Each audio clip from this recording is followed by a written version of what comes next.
ఇలా శనగపిండిలో అయితే వాటర్ని అయితే కలుపుకోవాలి.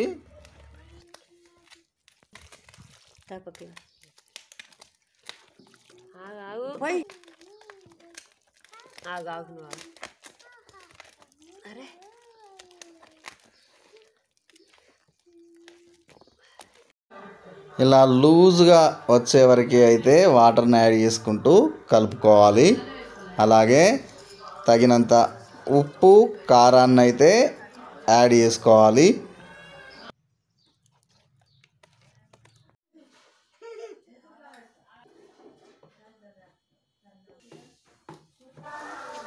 ఆయిల్ వేడైన తర్వాత ఇలా జాలి లాంటి దానిపైన ఈ పిండిని వేసి చేయితోనైతే ఇలా అనుకుంటూ ఆయిల్లో అయితే వేడి చేసుకోవాలి. ఇలా బూందీ అయితే రెడీ అవుతుంది శనగపిండితో.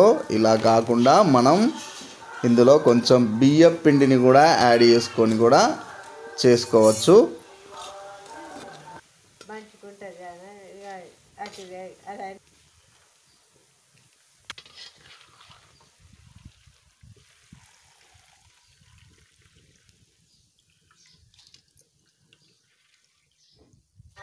ఇలా మనకు క్రిస్పీగా మనకి బూందీ అయితే రెడీ అవుతుంది.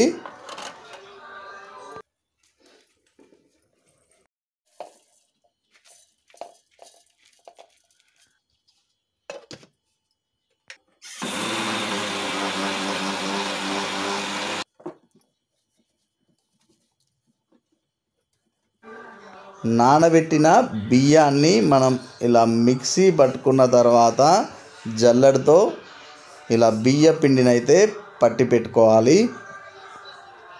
ఉప్పు కారం కలిపి పెట్టుకున్న ఈ శనగపిండిలో అయితే బియ్య పిండిని కూడా యాడ్ చేసుకోవాలి. ఇలా బియ్య పిండి యాడ్ చేసుకున్న తర్వాత మళ్ళీ సరిపడా అంత ఉప్పు కారాన్ని అయితే యాడ్ చేసుకొని కలుపుకోవాలి. ఇలా బియ్య పిండిని యాడ్ చేసుకోవడం వల్ల అయితే మనకి బూందీ అనేది ఇంకా మనకి క్రిస్పీగా అయితే వస్తుంది.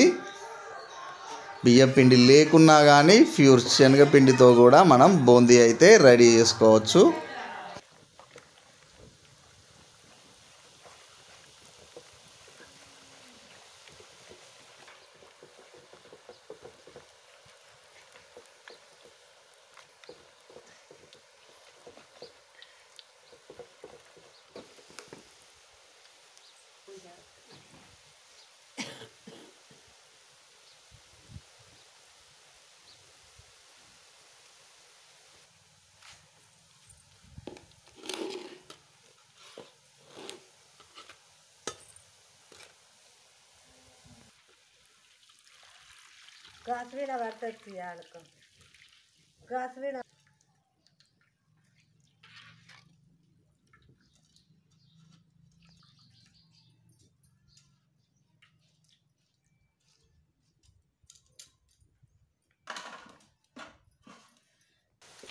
బూందీ రెడీ అయిన తర్వాత పక్కకు పెట్టుకొని ఇందులో అయితే పల్లీలను అయితే వేయించుకోవాలి. ఇలా పల్లీలు వేగిన తర్వాత తీసి పక్కకు పెట్టుకొని అలాగే కరివేపాకు ఇలా డైరెక్ట్గా కొమ్మలనే ఆయిల్లో అయితే వేయించాలి. ఇలా ఎక్కువసేపు ఉంచకుండా వెంటనే తీసేస్తే సరిపోతుంది.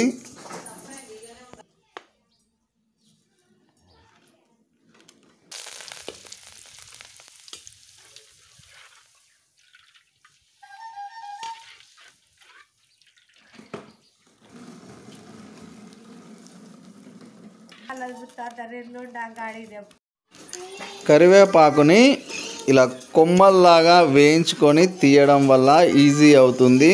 చుంచి ఆయిల్లో వేయించుకుంటే సరిగా రాదు.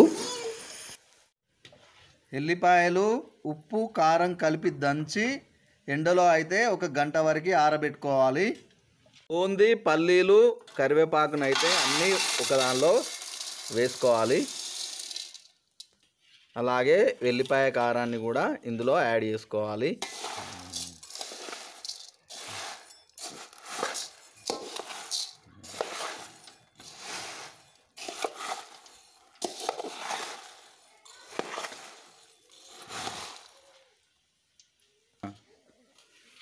వేడి వేడిగా బూందీ రెడీ అయిపోయింది.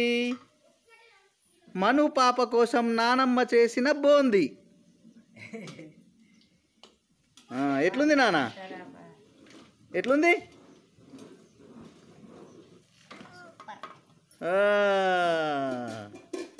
ఎట్లుంది?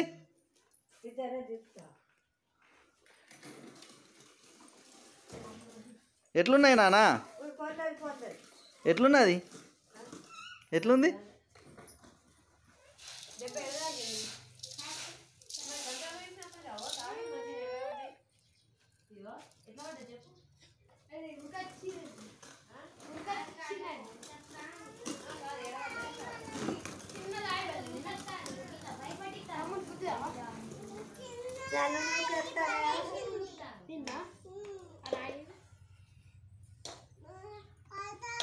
ఎట్లున్నాయిరా పొట్టాడా?